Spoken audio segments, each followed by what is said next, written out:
لله حق حمده والصلاة والسلام على سيدنا محمد خاتم أنبيائه ورسله. اللهم صل وسلم وبارك على سيدنا محمد الذي أصل وبين أصول الشرع القويم وعلى آله وأصحابه وسلم تسليما كثيرا. Alhamdulillah.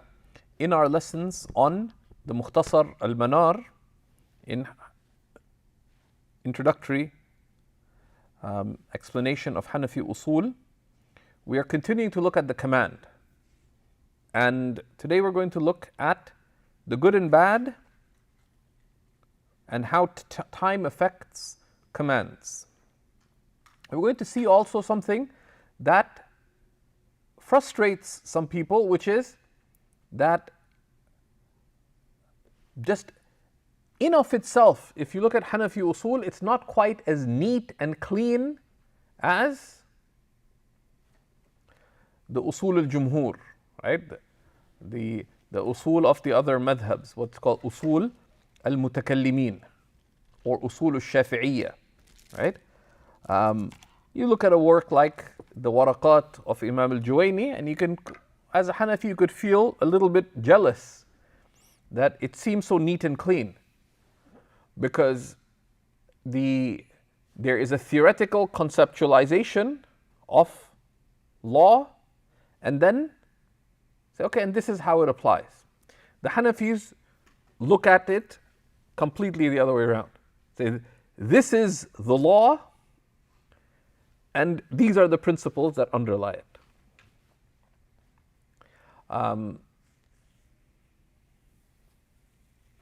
And that's actually how our fiqh works too. Like if you look at Shafi'i books, a short-sighted Hanafi or a Shafi'i could look at Hanafi books and say Shafi'i books are arranged much more logically in terms of any chapters, because they make the foundational principles and then the commentaries give the furu', the details. The Hanafis, no. He said fiqh is the details. So in many ways, if you had a choice just to understand the matan or the sharh, there's a case that understanding the sharh is more important than understanding the matan. Why? In one way, insofar as it is the sharh that gives you the usul of any given chapter. Chapter on sales, for example, will tell you it is prohibited to sell, fish in the water, to sell the fetus in the mother's womb, to sell the harvest of the next year, the runaway slave, a beam in the roof. It's a sharh that tells you that this is not permitted because it's not mal, this because it's not mawjood, this because it's not, this is not mal, this is not mutaqawwim, this is not mawjood, this is not an item of value, this is not a recognized value, this does not exist, this is not maqduru taslim, right? But the Hanafis look, and actually in Western law, this is called case-based law, right? And like it's sort of the Harvard method, right? And actually, if you look at why Harvard Law School has been so influential in American law, and why so many of the US Supreme Court justices have been from Harvard, right? Partly because of how powerful the case-based method is. And that's why Hanafis rule the world, basically, right? Legally, because of that. But you have to appreciate the thing as it is, because it's not about to change for you, right? So however you feel about it, three other madhabs exist, and they need more followers. So, but Hanafi Usul works in a similar conceptual way. That the Hanafi or fuqaha are fuqaha. And this temperament, the juristic temperament, is manifest in the fiqh, it's manifest in the usul al-fiqh, it's actually manifest also in aqa'id, right? That the Hanafis the Hanafi works of Aqidah go into, they're less concerned with the nice theoretical framework of any given chapter or of the book in general. They want to get all the key details down. And sometimes it can be hard with a superficial way to appreciate why is it that way. And someone complained, if you're familiar, to somebody, why are you speaking to yourself? He said, because I'm looking for intelligent conversation, right? And I suggested to one of the shuyukh, he asked me to review something he wrote years ago, and I said, you could simplify your sentences. He said, I write for intelligent people. Well, he said, I write for literate people. So Hanafis, there are some assumptions. And this is important because we'll see that when we look at the discussion on time and how it affects rulings, this will be manifest. Now, just to recap, where are we, right? We are looking at how meanings are, the indications of words, how words and expressions convey meanings, and then how the meanings are understood. So we're building up to that, but we're still in the first part, which are the types of words. And we're still in the very first type of word, because the first type of word, which is the khas, right? And you should mentally there recap, okay, do I know the definition of the khas? Why is that? What is it? Why is it? How does it work? What, why, how? Right? And then from it is the command, right? So from the, from the types of word, we have the khas. From the khas, from the specific is the command. And we saw in the previous lesson that the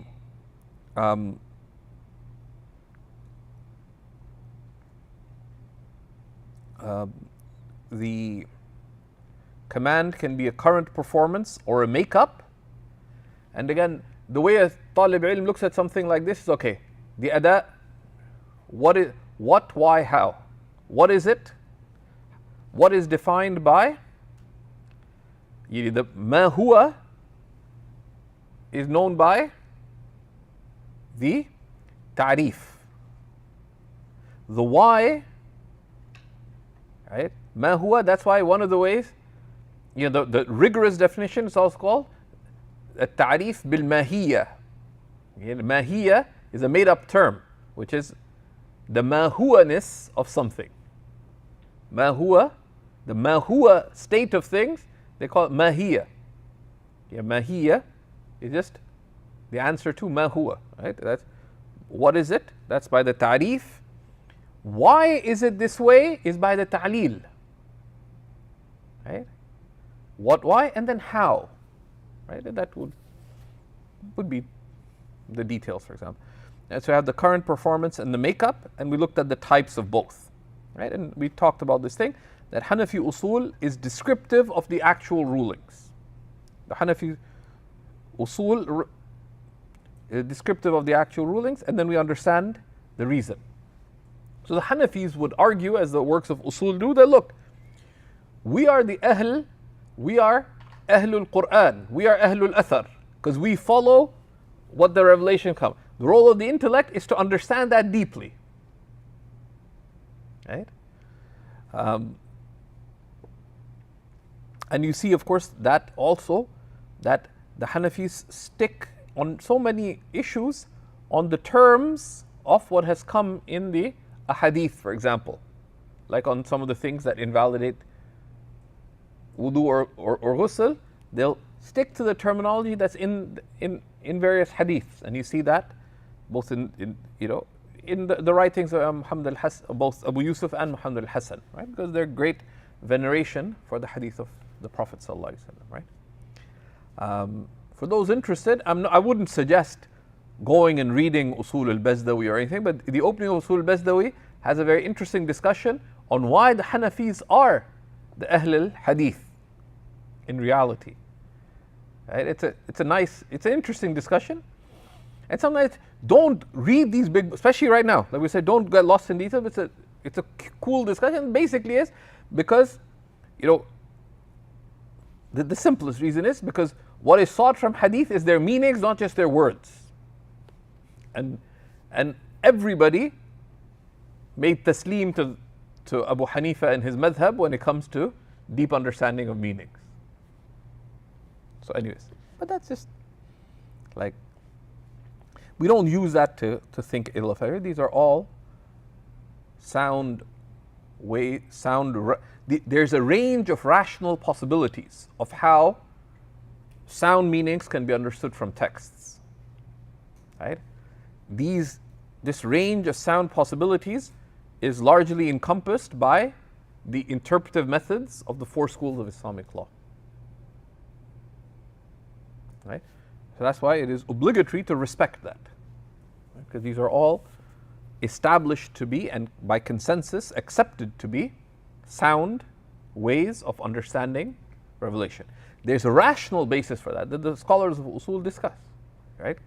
Because there's turuq al-istidlal. Now, when we say this is correct, this interpretive method is correct, we hold that this is the more correct interpretive method. And so that our disagreement with, in matters of furu', of legal details, but also the legal principles, is a relative disagreement. That we hold this to be more correct. But we do admit, ultimately, that there's another possibility. We don't accept it, but we could say we admit to it. Now, given the difference, I don't have to say, like, if you're a fan of a particular team, you're not going to say, yeah, they're really good too. So no, I'm a fan of this team. You have to recognize that, yeah, Messi's okay. Like, it's not too bad, despite his age or whatever, right? So, anyways, these are things just to be aware of. So the command is very important, and the first thing we're going to look at today with respect to the command is the good and bad, al-husn wal-qubh.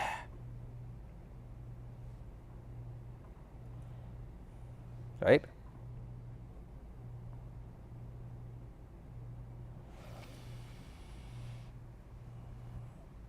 Now, before we jump in straight to what the text mentions, there is an issue. That there's a background to this issue.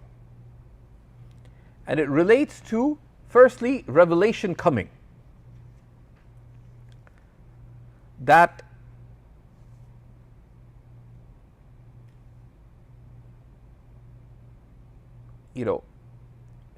if there weren't revelation, would a person be responsible, and if so, for what? So what underlies the discernment of good and bad is a few things. One, in itself, what is the nature of the intellect?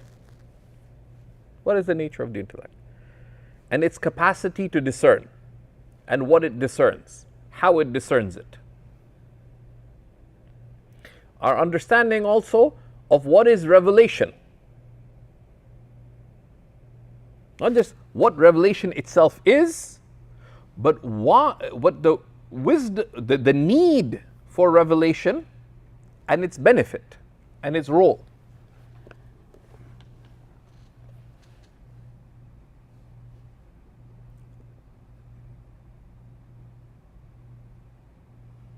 So there's a theoretical aspect of good and bad, which is largely there, that in the absence of revelation, or if revelation didn't reach someone, would the actions of a person unreached by revelation be described as being good or bad? Right? So let's say that there's they say there are these people that haven't been reached.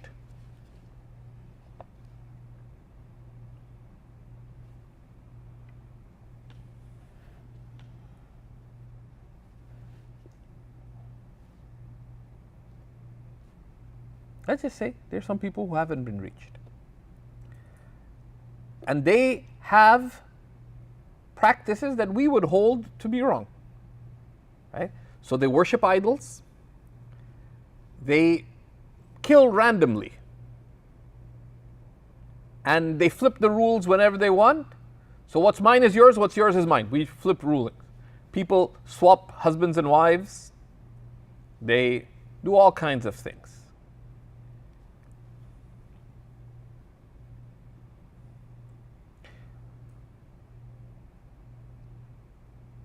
Now, are they responsible for belief in God? So there's one that, right, it goes back to, can the intellect discern the good? Number one. Number two, can it establish the good and bad? Right? There's two separate things. The ability to discern, and then would it establish good and bad? And those are two different things.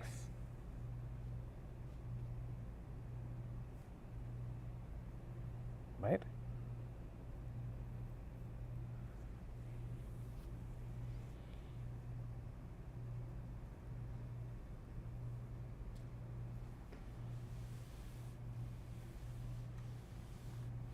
Then, of course, there's also an underlying issue that if you leave it out of the realm of theory, that the first human being was a prophet.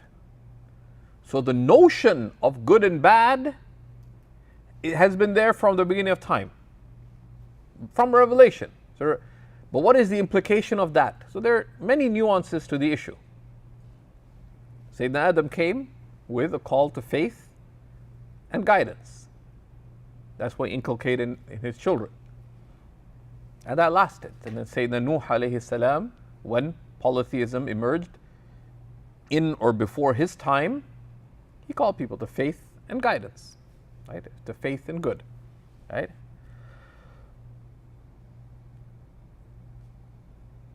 And then, of course, there's the question, what is good? Right? What is good itself?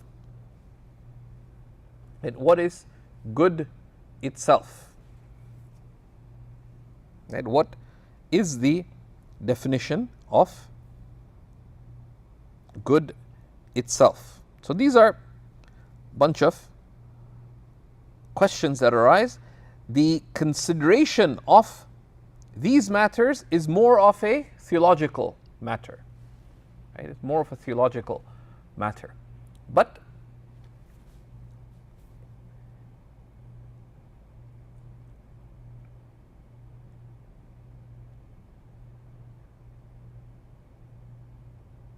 the Hanafis would affirm that the intellect can discern the good and the bad.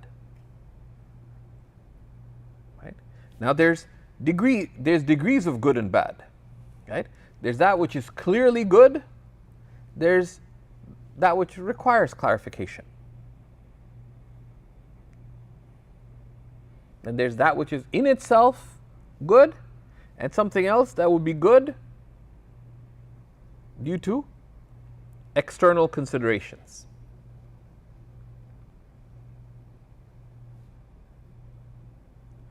Now, with there being sacred law, responsibility is established only by sacred law. Right? Responsibility, ultimate responsibility. Right? Now, the good is ultimately related to benefit of something. The benefit of something, right? Because there's all kinds of considerations of what you could mean by good, but ultimately the good is judged by the benefit of something, right? The benefit of something.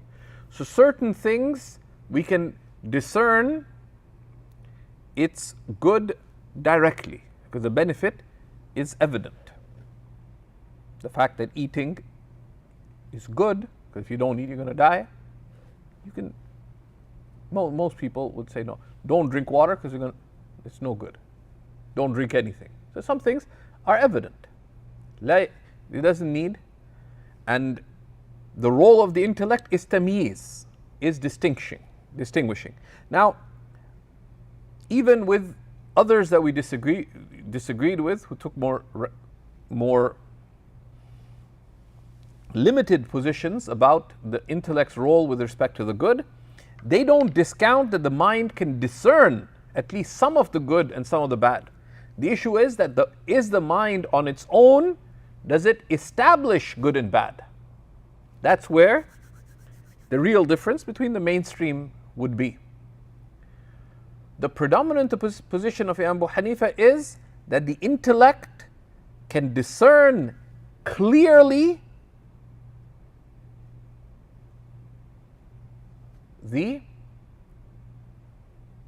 existence of God. And the good of it is clearly discernible. That you have a creator.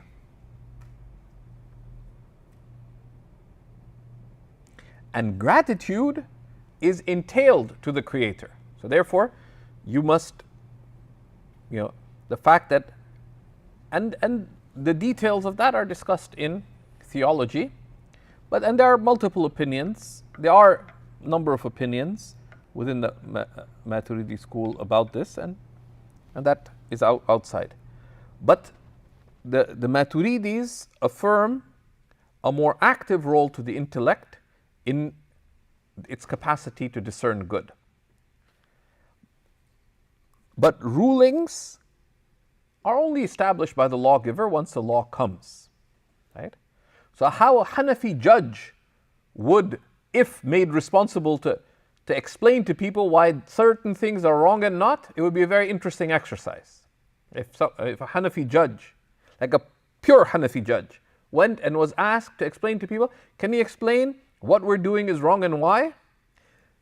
If they were to give a theoretical discourse, it would be very interesting if he explained to them that certain things that you're doing are clearly and undeniably good, and others are clearly and undeniably bad, and these you need to understand why they're good or bad, and these, whereas they may not seem to be good, but if you consider these external considerations, would be good. Because if you consider your interests, is giving away your money good? No. But, so is charity good or not? Is charity good? No, ultimately it is good because there's eternal reward. But charity, if you consider its worldly consequences, you are giving away wealth. In itself, you are diminishing your wealth. Is that good? In itself. But if you consider its consequence, right?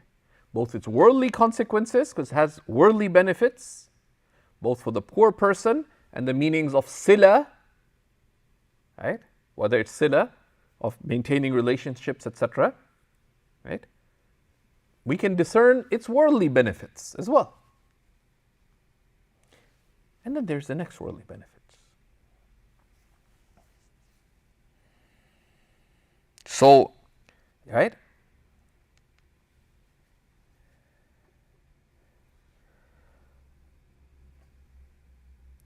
Now, so the Hanafis, at a broad level, would affirm, right, that the good, there is a notion of good, right, that the good is that which has benefit. It's a really drastic thing. The good is that which has benefit, right? Ultimately, of course, all rulings have benefit because there's next worldly benefit.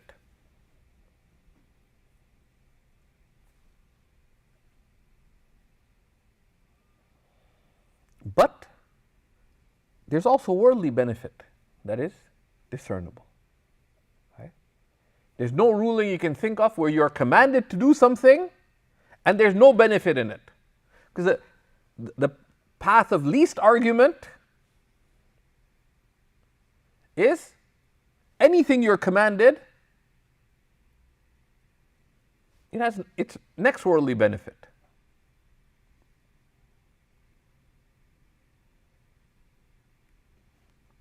But the nature of the divine command is that invariably it has worldly benefit as well.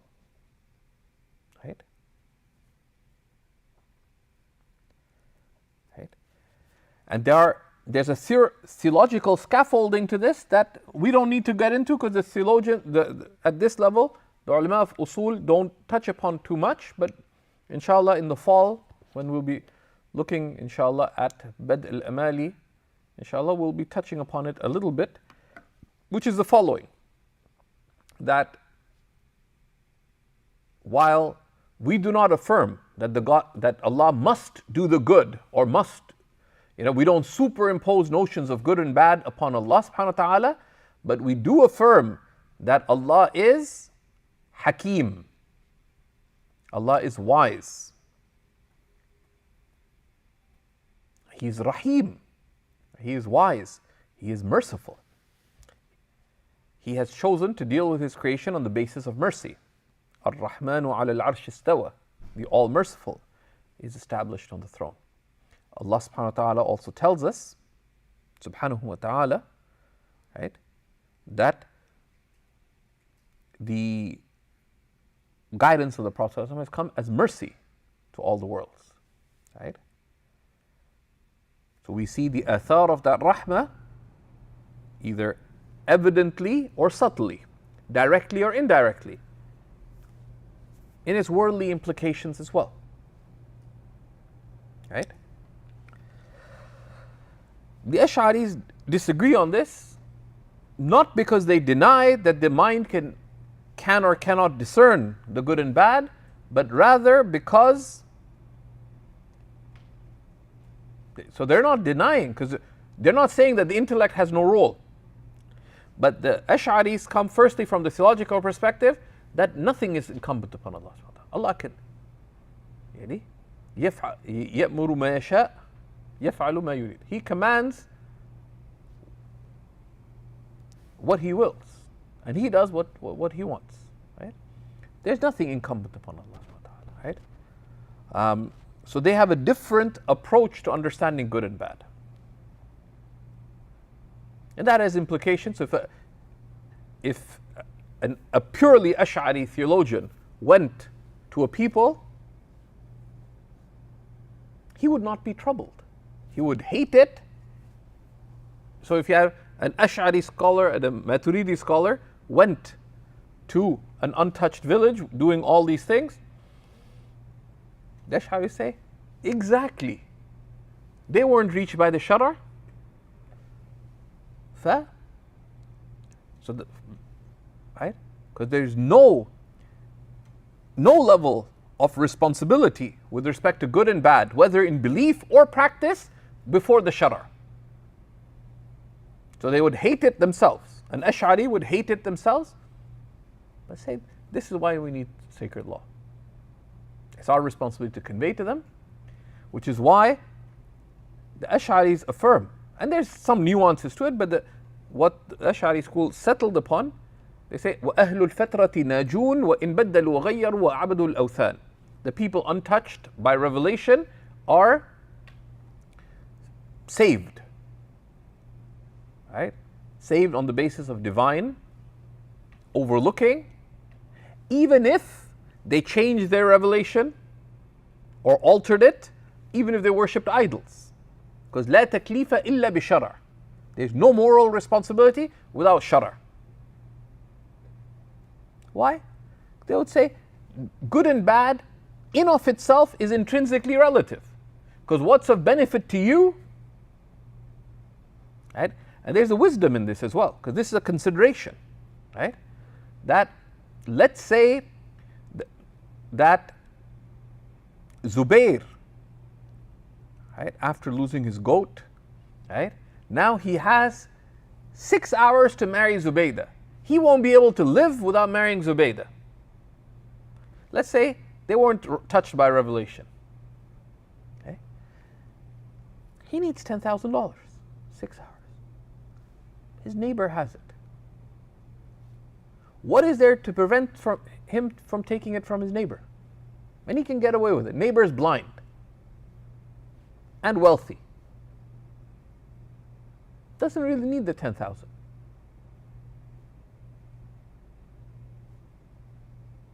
Can you make a cogent argument why it's wrong for him to do that? Right?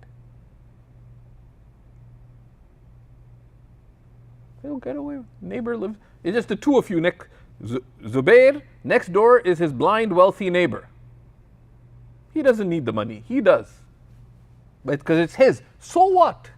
Who establishes that you can't take his money? The law. But who establishes law? You can just keep asking who, what, and why. And so what? Right? And it fails that test. And there's a Hanafi answer to that. So the Ash'aris would affirm that there is no husn and no qubh to things insofar as responsibility arising. There's no intrinsic good or bad to things insofar as responsibility arising. Because blind neighbor is a billionaire. For him, 10,000 is not a big deal. For Zubayr, it's a huge deal. That's his life. That's Zubaydah. She's everything he wants. Right?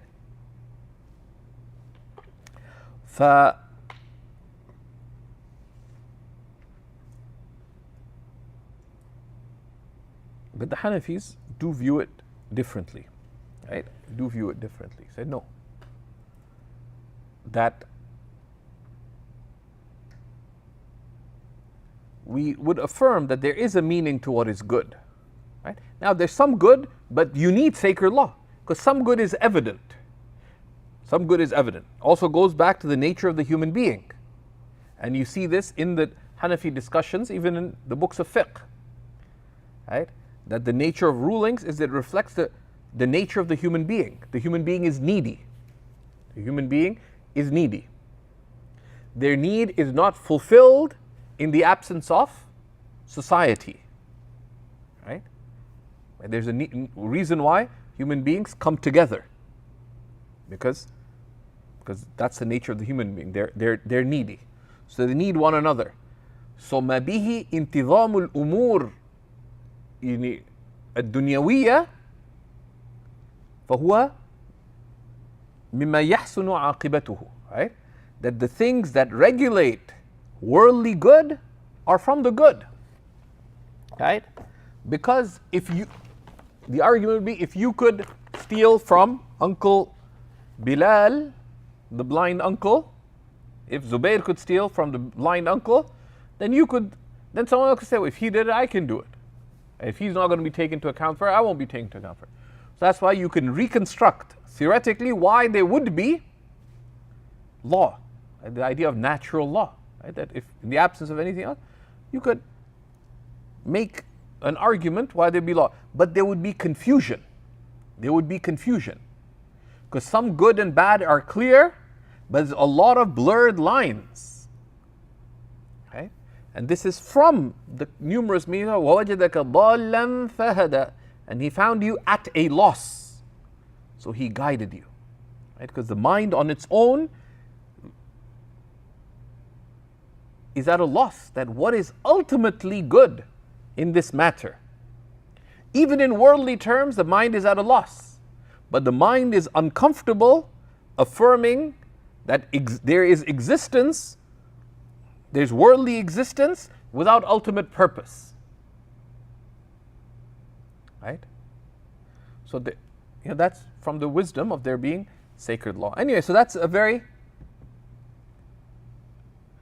exciting and interesting topic. It's tempting to go into it a lot, but just to understand this at a very simplistic level, I don't want to get us stuck with a complex definition, but when you look at the command, right, he makes a bold statement, جزاكم الله خير, that والحسن لازم للمأمور به. يعني قال صاحب مختصر al-Manar رحمه الله تعالى, good husn is necessary for what is commanded.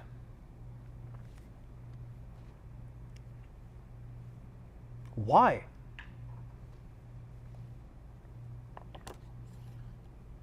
And, right? Why is this the case? Right?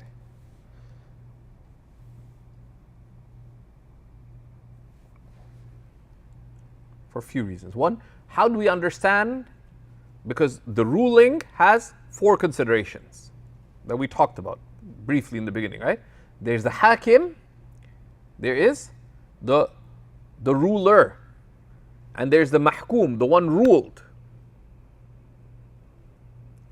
And then there's what is ruled upon and what is the ruling, right?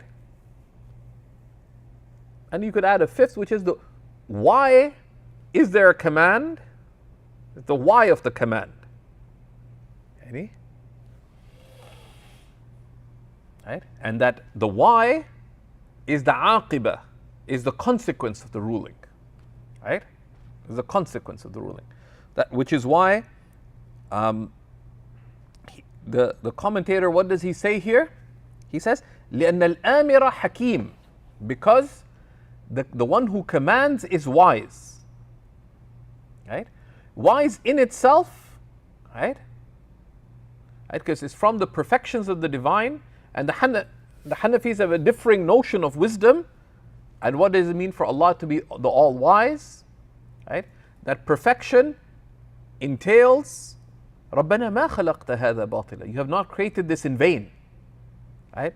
That God, the actions of God manifest perfection. And what is the perfection in things? That الحكمة فعل ما يحسن عاقبته, is to do things that have good endings, good consequences. Not what you and I deem to be good, but if you were to step back, you see the benefit of it. That's wisdom, as opposed to folly. Now, if it's not, so for example, if I took, right? So someone put a dua related to the beginning of the year, I folded it and I put it in recycling, because it's not a dua for the new year. It's a dua for the new month. And actually, and so I wanted to make a point of method. So now if you see someone take a dua, take a piece of paper, and they put it in recycling, is this in the paper's interest? No. But if you step back, do you see there's a purpose in the action? Right? Yeah. So that's the notion of wisdom, right? That wisdom is that which has praiseworthy, that has good consequences, ultimately. And that's this difference from the Mu'tazila, because the Mu'tazila say God must do the good with respect to the servant. No. Not in that sense, right? If you step back, you see that there's praiseworthy consequences to it, there's good consequences to it, all things considered, right? So lawgiver is wise in terms of his attributes of perfection, but also because he has created this world with a purpose. This world, right? The rulings have an ultimate wisdom and they have a worldly wisdom. What is the ultimate wisdom? That Allah has created people with choice, laid out the choices for them, granted them intellects by which to discern, and given those choices that they make and which have been clarified for them by the law, have next worldly consequences. But they also have worldly consequences. The next worldly consequences are affirmed, also the worldly consequences, which is intidha, the least of that. So the next worldly, the basic next worldly good is al-fawz fil akhirah, salvation. Not a bad deal, right? But there's a worldly benefit of it is intidhamu umur al-hayat, right? Is that there be order in this world لتتحقق مصالح العباد, right? So that the worldly interests of human beings are fulfilled. Okay? Because if you look at it at a individual level, for Zubayr just to take the 10,000 from blind uncle, then someone else says, blind uncle snores really loudly. Let me just go kill him. And then someone else sees, look, that guy got killed, nothing happened. That guy took 10,000, nothing happened. That guy killed the blind uncle, nothing happened. I don't like my neighbors. Let me kill them all. That way I can just, finally build an Olympic-sized swimming pool and the soccer field. All I have to do is kill a few neighbors. And then you have chaos. Right? So the lawgiver is himself wise. Right? There is a purpose to the command. So the lawgiver is wise. The one commanded is needy. Right? In this world. And they were created for a purpose in the next. And so there's the lawgiver, there's the one, you're the one commanded, the morally responsible. They're created needy in this life. Right? So the command helps preserve individual rights, but also collective rights, which enables the fulfillment of individual rights, and has a next worldly benefit. That these commands fulfill the next worldly benefit of al-fawzu fil akhirah. Right? So this is the husn. Right? And the intellect is able to discern these at various levels, which will be described. So we gave a basic definition of good, that the good is that which has good consequences, which has beneficial consequences. Those can be clear or not so clear, can be intrinsic or extrinsic, can be worldly or next worldly. And the Hanafis would say that yes, while there are next worldly consequences to the command, there's also worldly consequences.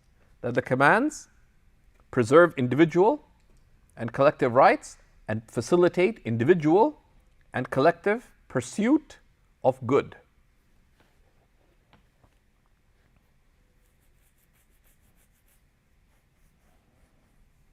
Right?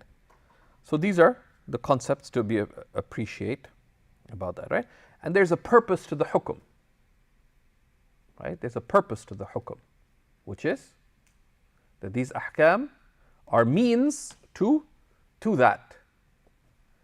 And these are encompassed by رَبَّنَا آتِنَا فِي الدُّنْيَا حَسَنَةً وَفِي الْآخِرَةِ حَسَنَةً وَقِنَا عَذَابَ النَّارِ. Right? That, and where is it found? The fulfillment of the good of this life and the next is found through that command. The merely worldly good is fulfilled through the divine command, through the command of Allah and His Messenger, and the next worldly good. Right? Right? So next time, some of the Tablighi brothers come to the masjid and they, even in Arabic, they actually exclaim like, oh my goodness. Like slightly odd when I first heard it in Arabic, because they say exactly the same thing, almost in the same tune. My dear brothers and sisters, or my dear brothers, my felicity and your felicity in this life and the next. But it's true, right? Just because you hear it so many times, sometimes you kind of say, oh, not again, right? At least that was my attitude as a teenager. Like I was like, oh my God, there goes uncle again. But if you pause and think of what they're saying and focus on the meaning, it's reality, right? So that's what's affirmed about the good, right? But this is our understanding of the good. It's very important. The good is that which has beneficial consequences, right? Ultimately. That's very different from, it's not like, because the Mu'tazila have a different, that it's what is to the benefit of the one commanded, and their notion of benefit was different, right? And we won't go into that, so don't, but just put a note there. Now, the good is of two types. Right? The good is of two types. Something can be good in itself, intrinsically, in its essence, right? In of itself, or extrinsically. So he looks at the first one. So he says, إِمَّا لِمَعْنَى فِي عَيْنِهِ, right? وَإِمَّا لِمَعْنَى فِي غَيْرِهِ. In of itself, or intrinsically, or extrinsically. In of itself, or with consideration of external considerations. So the first, so he says, the good is either in the meaning, in a meaning in its essence, إِمَّا لِمَعْنَى فِي عَيْنِهِ, in a meaning in its essence. In it, and by essence here they mean the thing itself. The thing itself is of good. Right? If you look at the thing and its quality, you say, okay, that's good. Right?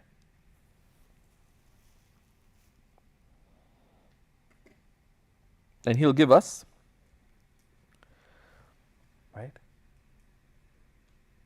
that if the intellect considers, assuming it does consider, that, okay, I have a creator and I have a benefactor.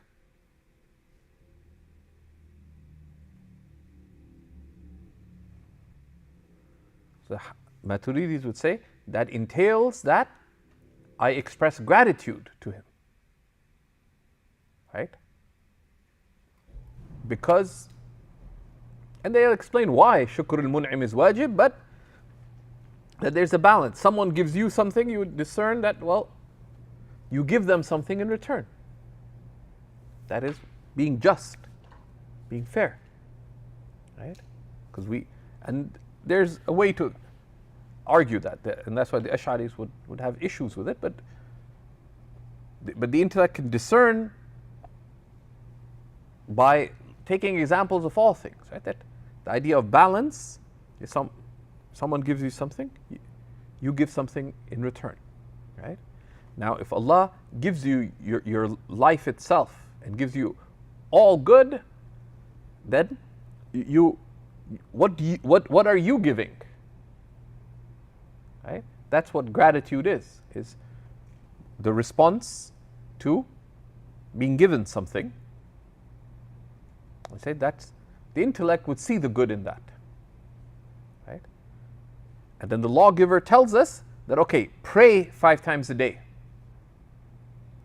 So the husn of the prayer, insofar as that this is how you express gratitude to the Creator, the Maturidis would say that the good of the prayer is discernible rationally and by revelation. Rationally, because Allah has commanded it, but reason itself would say that if there were, okay, I need to express gratitude to the one who has created me and has blessed me. This is an expression of that. It's good. In of itself, in what it expresses.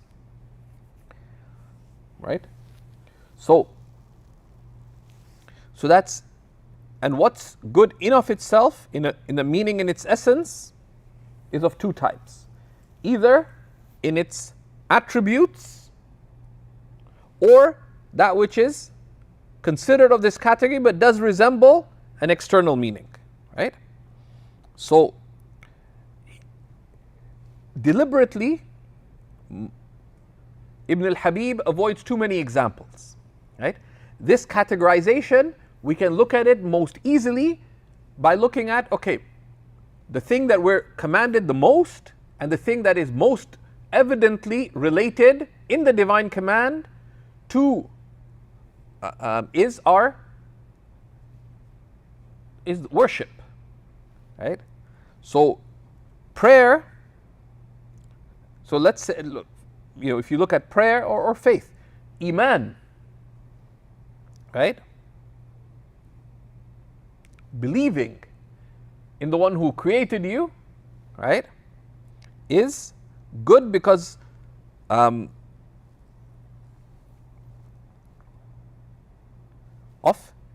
its attribute. Because belief, what quality does it affirm? it affirms gratitude. It's the ultimate, the basic gratitude is to recognize that's the beginning of gratitude is to recognize that someone gave you something. And that's what faith is. It's to recognize that you have one who created you. Right? So the meaning, the wasf in iman, the quality in faith. So one example of this in a meaning in its attribute is, what quality does faith affirm? And they say it's shukr. Because faith affirms, because gratitude is recognition, appreciation, and expression. Faith affirms gratitude to the one who has bestowed you the blessing of life, and then all subsequent good. Right? So there are implications of that, right? So this is intrinsically good. The mind itself, Matthew said, the mind can discern the existence of the Creator. And the fact that the Creator is the one who has created you, then recognition of the Creator is necessary. And you cannot leave the recognition of the Creator as a result, because it's intrinsic quality. And what does the quality that faith affirms is gratitude. Right? And another example is prayer. Because what does prayer, what is the wasf, what is the inseparable quality of prayer? That prayer expresses ta'zeem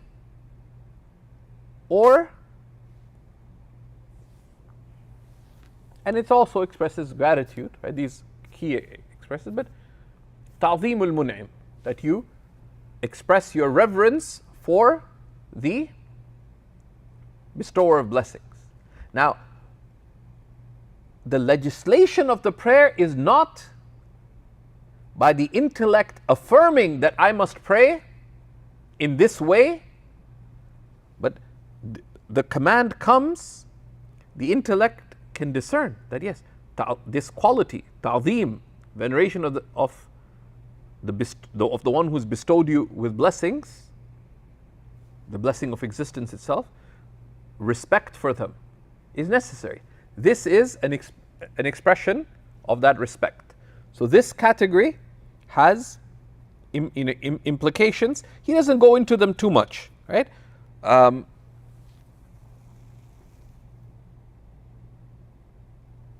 Right? And there is another category which he puts in a fuzzy language, that it is considered like this category but has a resemblance to an external meaning, right? Right? It's considered to be good in itself, but it has a resemblance to being extrinsically good. That's the provocative question I asked in the beginning, which is charity good? Right? And it's good insofar as it fulfills the needs of the poor. So it's good in of itself. But it resembles being good to an extrinsic meaning. Why? Because by giving in charity, you're giving up your wealth. And that's the argument of Ayn Rand and others, of radical individualism. It's very hard to make a materialist argument for giving in charity. And there is a materialist argument, but given the short-sightedness of the human being, it's hard to see. Which is why some socialists and others argue for the prohibition or saying that philanthropy is unethical, because then it must be about power, because you must be getting something from it. Because why would you give your wealth away except that you got something in return, given the nature of the human being? And you have to be very careful about radical leftist critiques of charity. They're very wary of charity. That charity is about power, about influence, because you get something from it. Anyways, the example of something that is in itself good, but resembles something that is extrinsically good, is like charity. Because it's intrinsically good, it's essentially good. You can see that, yes, fulfilling the needs of others, if you consider that, well, the human being is a social animal and so on, is good. But it is also extrinsically good in that, why do I have to do it? Right? With that consideration, because it's a diminishing of your wealth. Right?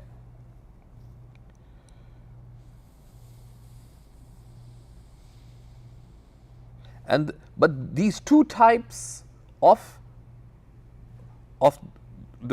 something that is good in its essence is the same. That the command is only fulfilled, and the basic, what are its rulings? That the command is only fulfilled by, the command is only lifted by fulfillment, number one, unless something occurs that lifts it, such as incapacity, for example, etc. Right?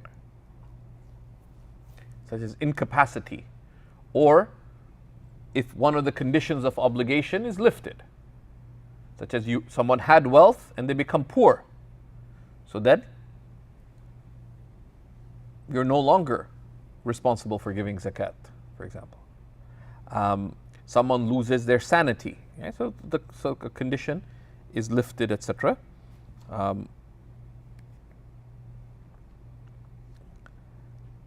So this is, just in brief, something that's good in its essence. The second category is something that's, we can say, extrinsically good.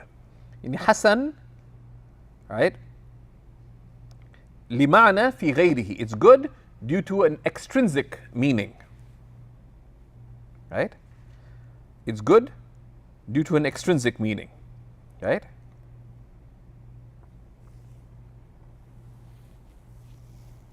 Right?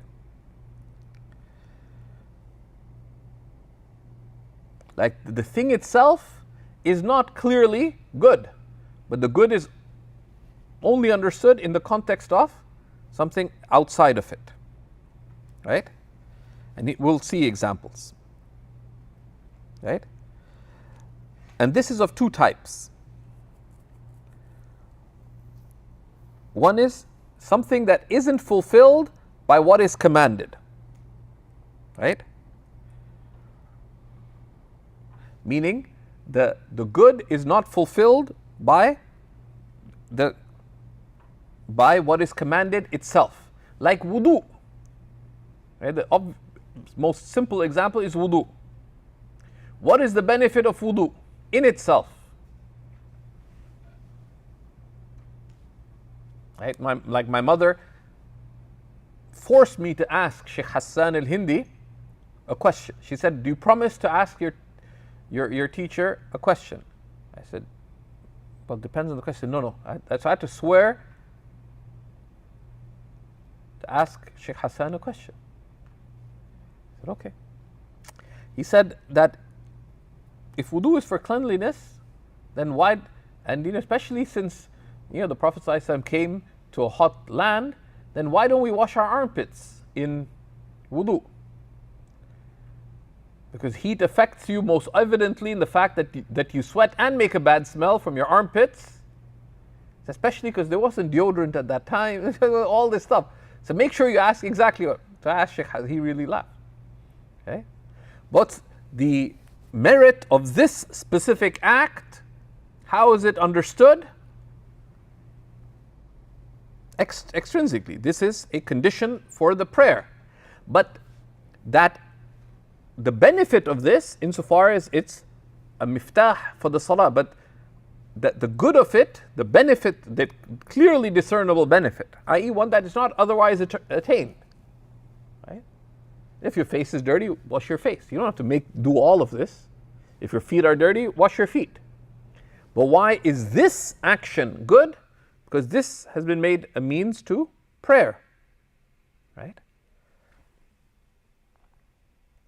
But by fulfilling what is commanded, which is the wudu, is the external benefit fulfilled? Like you make wudu, have you prayed? No. That's the first category. Something that isn't fulfilled by what is commanded. What is commanded? The wudu. It's commanded for something external to it, which is the prayer. But by making wudu, you haven't prayed. Right?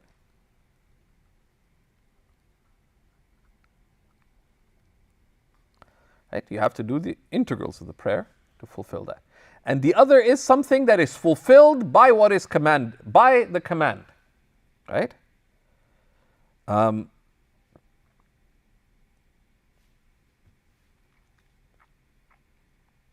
Right? And one of the examples that they use for that is jihad. Right? Right? Right? That if you do that, the consequence is attained. Jihad is not considered good in itself. Because at the human level, iraqatu dam al-insan is a mafsada. Right? Which is why it is only allowed with very clear, specific parameters. Right? Right? Which is related to the fiqh of jihad. We say that it's a mafsada. And any approach of jihad that does not take into account the careful principles, right? So we say, yeah, no, is jihad good? So someone says jihad is harmful. We said, yes, we agree. Jihad is harmful and it's dangerous. There's no greater worldly danger than jihad, insofar as the taking of human. Jihad al-qital is taking of human lives. When is it allowed? When the conditions are fulfilled and if it's soundly implemented. In that sense, it is good extrinsically. Extrinsically. And that good is fulfilled by the act itself. Right? Such as the lifting of oppression, etc., the freedom of faith, etc., and the various aspects. And this has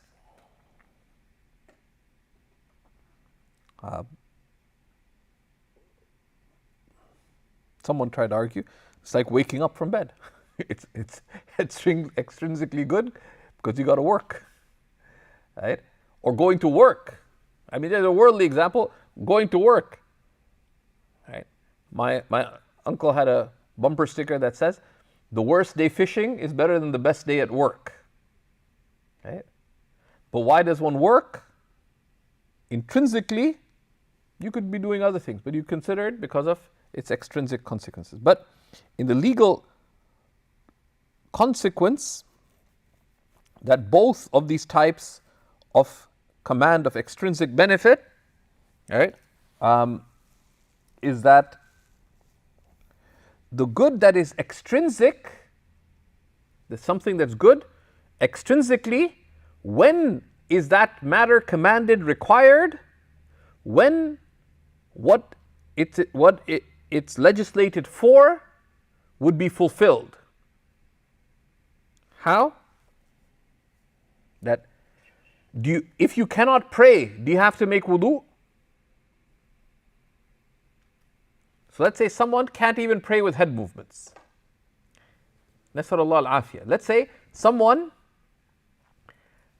is paralyzed, but they can use their hands. Right? They're paralyzed, so they can't move their head, but they can use their hands. Can you pray like this? Like some kind of like breakdancing or something? No. Right? If you can't move your head, but you can move your hands. So I position the bed next to a tap. Wealthy guy, well, however, let's say you can get water. So I can't pray because I can't even, let's say the person can't even move their head. Nasrullah al-afiyah. But you can make wudu. Right? You can't move your head. You can't even pray with head movements. We can make wudu. Prayer time comes in.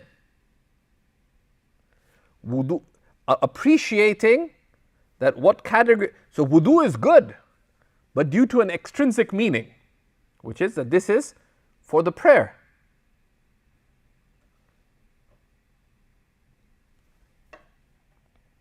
If you cannot pray, the command does not apply to you. Similarly, jihad is not intrinsically good, right? Jihad is good due to an extrinsic meaning. And only when those meanings are attained and the dar al-mafsad and the harm that it prevents or the benefit it attains is clearly, by the standards of the lawgiver, greater than the mafsada of taking a human life, which is grave, would it be allowed? But if there's no benefit to be attained from it, then say, okay, well, jihad is good, let's go kill a few people. No, right? Right? So the obligation remains when that external benefit is affirmed. And when the external benefit is not affirmed, it's the matter is not required, right? Like suddenly, Zubayr says, you know what? I read some hadith about the virtue of jihad. Let me go kill my neighbors. No, because you're missing the whole point. You're missing the whole point, right? So these are the two categories.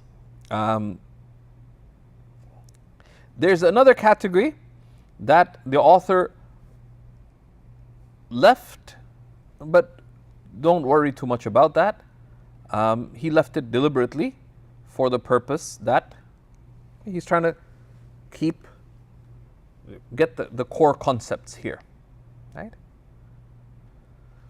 So what we wanted to focus on here is, firstly, to appreciate what is good, right? And the bad is the opposite of that, right? So the bad, we can take the qubh, you can understand it in the same way, right?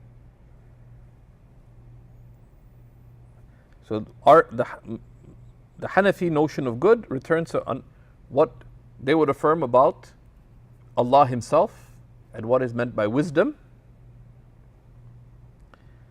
Number two, about the nature of the human being and their need and their purpose. Their need in this life and their purpose that they're created to attain the good of the next life.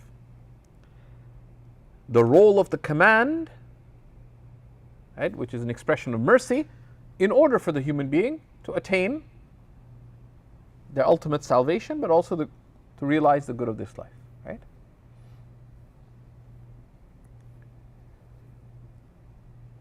And that's what rahmah is. وَمَا أَرْسَلْنَاكَ إِلَّا رَحْمَةً لِلْعَالَمِينَ. But where is mercy attained? Mercy, we have not sent you, O Prophet, except as mercy to creation. Mercy is attained by fulfilling that command. Because in the command, soundly understood and soundly acted upon, is the fulfillment of the attainment of next worldly good, but also fulfillment of individual and collective good in this life. Right? So the Tablighi brothers were onto something, basically. Right? So we wanted to expand a little bit about this. The third part we'll take next week, but this is, want to understand it clearly at a conceptual level. We're going to look at, so this lesson will be we're breaking this over two parts. Two sections. Next week we're going to look at the amr, the command being unconditioned by time or conditioned by time. Okay? And this is just by looking at the rulings themselves. Some things have come unrelated to time, so you just have to fulfill it. But there are some that relate to time, and they relate to time in different ways. Because there's the time itself, and there is the sabab.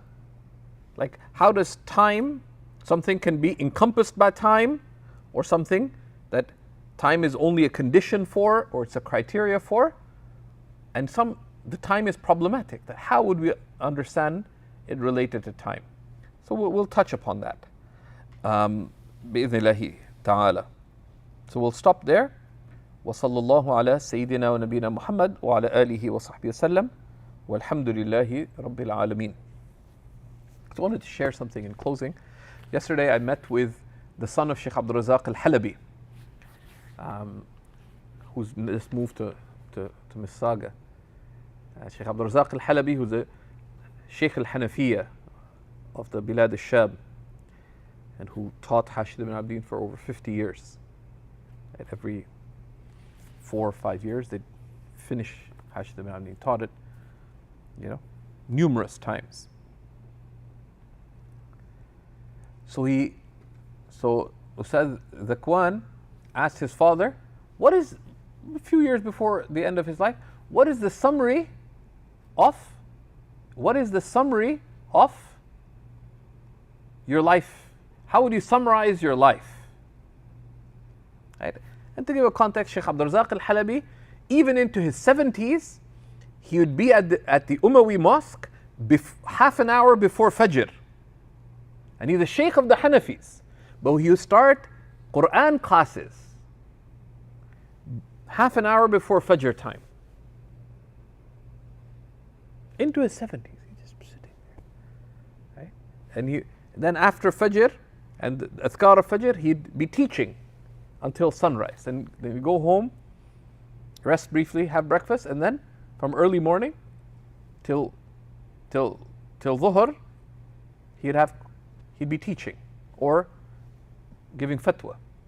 And then after Dhuhr, he would take people's questions for a little while. That's the worst time possible, because if you consider this has now been a whole day, an old man, that's the worst time to go to Shaykh Abdul Razak. Would be right after Dhuhr. Would be extremely tired, and his patience candle will be almost extinguished, or would get extinguished. So people would get in serious trouble at the time. Like I used to sort of make dua for people entering his office late in the time he gave after Dhuhr. Right? And then after Asr he'd teach, after every day at Maghrib, he'd have his Hashid ibn Abdin class 6 days a week, and he'd also frequently have durus after a dars or two after Isha. Every day of the week, this way. So Ustad Zakwan asked him, so what is the summary of how would you summarize your life? He said, I could summarize it in one verse. He said, what verse is that? He said, قُلْ هَذِهِ سَبِيلِي أَدْعُو إِلَى اللَّهِ. Say, this is my way, I call to Allah. Right? Therefore, there's أَنَا وَمَنِ اتَّبَعَنِي, I and those who follow my way. That's because what is seeking knowledge, what is spreading knowledge? It's calling oneself and others to Allah subhanahu wa ta'ala. Then he asked him, okay, so tell me about success. An-najah. What is success? So Shaykh Abdul Razak asked him, in this life or in the next? He said, both. He said, well, an-najahu fi dunya bi'ulu al-himma. Success in this world is by high resolve. Right? Which is, طلب معالي الأمور على الوجه الذي يؤدي إليها. Right? High himma, high resolve, is to seek high matters and to take the means of attaining them.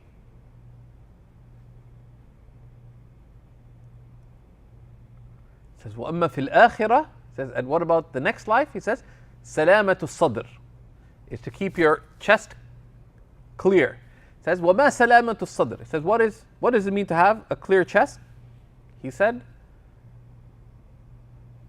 يَجْمَعُهَا آيَةٌ. He says, it's summarized by one verse, which is, يَوْمَ لَا يَنْفَعُ مَالٌ وَلَا بَنُونَ إِلَّا مَنْ أَتَى اللَّهَ بِقَلْبٍ سَلِيمٍ. The day when neither wealth nor offspring will avail one, except one who comes to Allah with a sound heart. So that is that was a beautiful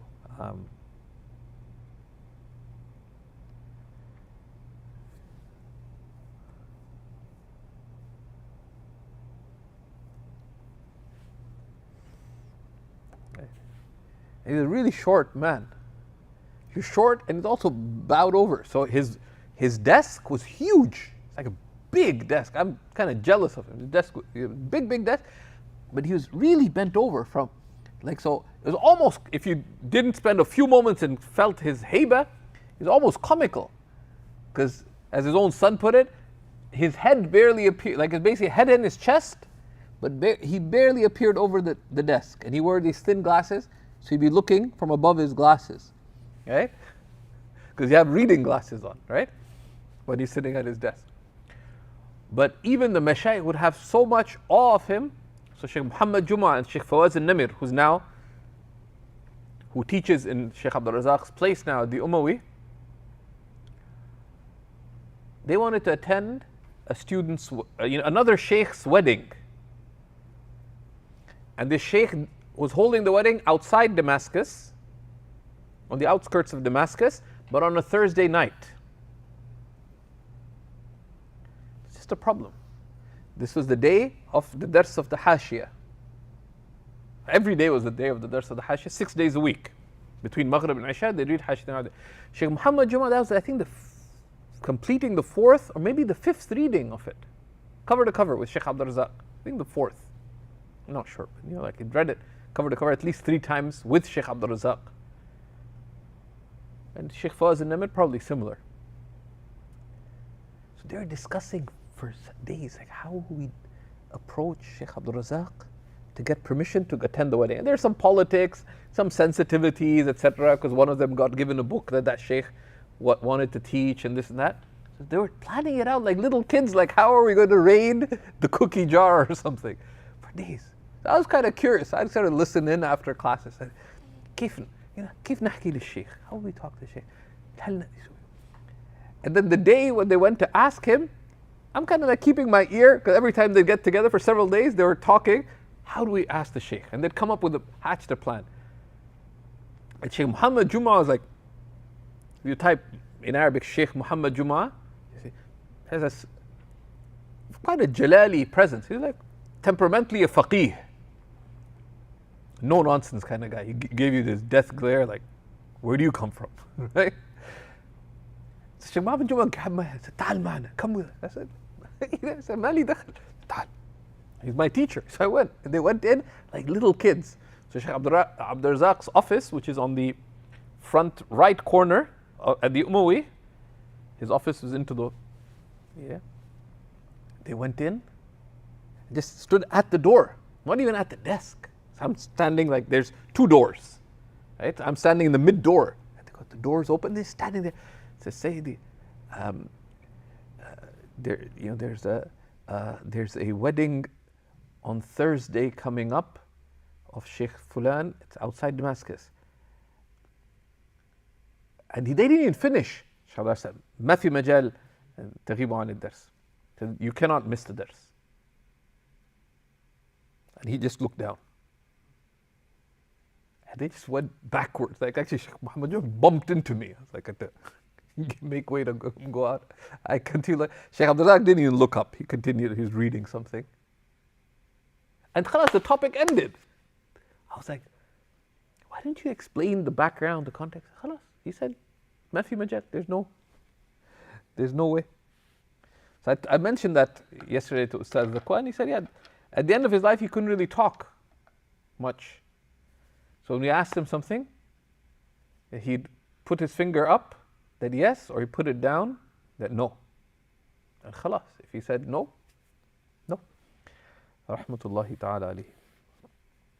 Of course, Shaykh Abdul Razak al-Halabi was descended from Shaykh Sa'id al-Halabi, who was the teacher of Ibn Abidin. And he's buried in the same, like there, where Shaykh, right next to Shaykh Sa'id al-Halabi. And nobody had been buried there, even though it's 200 years. Rahmatullahi ta'ala alayhi. Ustaz Zakwan said, I asked my father, why didn't you author books? So he said, like the ulama have said before, ألفت رجال. I have authored accomplished people. So Ustaz Zakwan smart. He said, مثل من, like whom? And he'd been teaching for 60 years. It's generations of people he's taught. Like basically any Hanafi in Damascus took from Shaykh Abdul Razak at some level. All Like everyone who went to Ma'ad al-Fath is a student of his, let alone those who benefit from him, from his durus from his general or private classes at the Umawi. And Shaykh Zakwan said, I was surprised, because I was expecting the prominent shuyukh to mention two people, neither of whom is as famous or prominent as the more prominent ones. Says, and probably the meaning in it is their sincerity. Because not just the amount of knowledge that benefits, the fame and prominence is not the criteria. It's like the sincerity is the multiplier effect of khair. So that was beautiful. Rahmatullahi alayhi.